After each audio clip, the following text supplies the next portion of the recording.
وما یلقاها الا الذین صبروا وما یلقاها الا ذو حظ عظیم. اس کے بغیر تو نہیں ہوگا.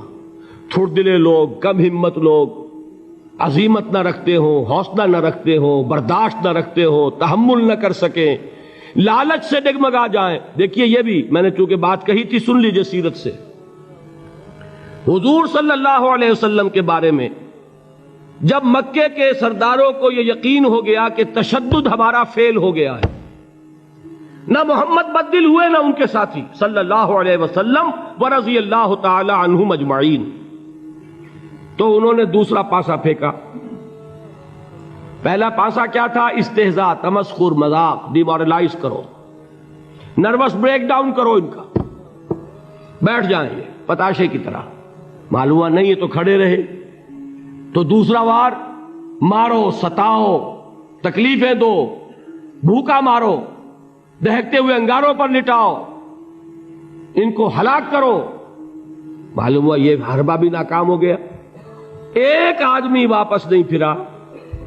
ایک شخص کو بھی ہم اپنے اس تمام پرسیکیوشن سے نہ توحید سے ہٹا سکے، نہ محمد سے برگشتہ کر سکے صلی اللہ علیہ وسلم. بلکہ مرض بڑھتا گیا جوں جوں دوا کی. ان کے اعتبار سے تو مرض تھا نہیں کہ وہ تو بات آگے بڑھ رہی ہے.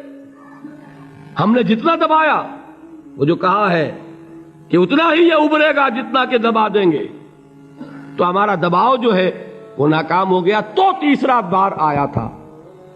وہ کیا تھا؟ سفارت آئی ابو طالب کے پاس. دیکھو ابو طالب، تمہارا بھتیجا جو ہے وہ ہمارے معبودوں کو باطل ٹھہرا رہا ہے.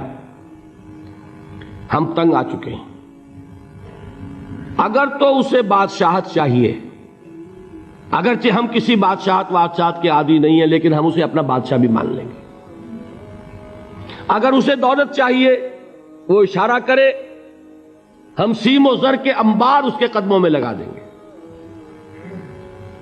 اور کہیں نکاح کرنا چاہے اشارہ کر دے، جس اونچے سے اونچے گھرانے میں وہ چاہے گا قریش کے، ہم اس کی شادی کر دیں گے. تینوں ہی لالچ ہے نا دنیا میں.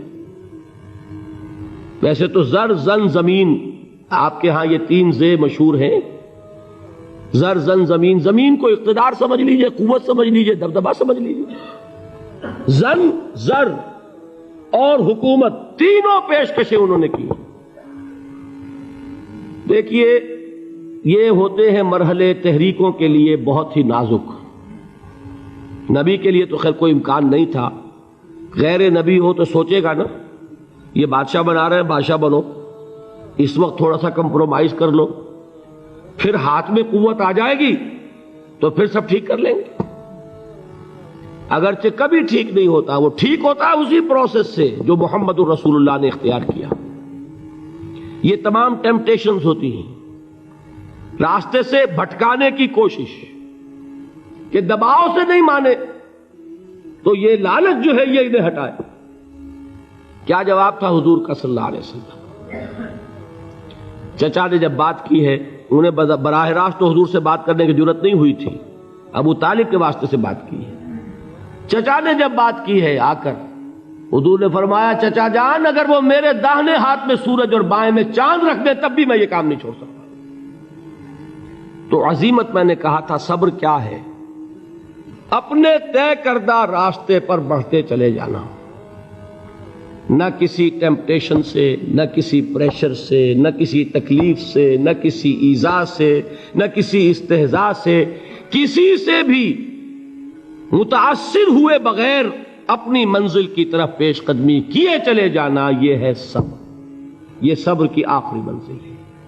اور انقلابی صبر جو ہے اس میں ایک مرحلہ آتا ہے پیسیو ریزسٹنس، ایک آتا ہے ایکٹیو ریزسٹنس.